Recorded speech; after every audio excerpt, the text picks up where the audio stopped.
তো আমরা early morning হোটেলে থেকে চেক আউট করি। হোটেল থেকে চেক আউট করার পরে আমরা দার্জিলিংয়ের মধ্যে যাত্রা আরম্ভ করি। ভাই মেন পয়েন্ট হইল কি, শিলিগুড়ি থেকে দার্জিলিংয়ের রোড কন্ডিশন। ভাই রোড কন্ডিশন যত সহজ তত কঠিন, কিন্তু আমি যদি পারছি আপনারাও পারবেন। আর রাস্তার সাইড দিয়ে যেখানে ভিউ পয়েন্ট, ভাই ভিউ পয়েন্ট দেখে একবারে আত্মহারা হয়ে যাবেন গে। আর রাস্তার একবারে এমনি রাস্তা একবারে সাইড দিয়ে ওয়াটারফল কিনা নাইমে আইছে। আমি ভিডিও শো করতেছি, দেখতেছেন কি জানি, এত বড়িয়া জায়গা। আর গাইস একটু পরে আমার বাইকের নাম্বার প্লেট থেকে আসামে থেকে যাওয়া একটা ফ্যামিলি আমারে কাল দিল।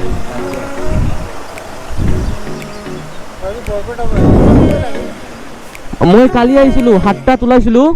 আপোনাৰ শিলিগুৰি 3টা মানত শিলিগুৰি পাইছো, আৰু আজি মৰ্ণিঙত দাৰ্জিলিং গৈ আছো। তো তারপরে আমরা ফাইনালি বড়িয়া করে একটা দার্জিলিং পাইলাম। দার্জিলিং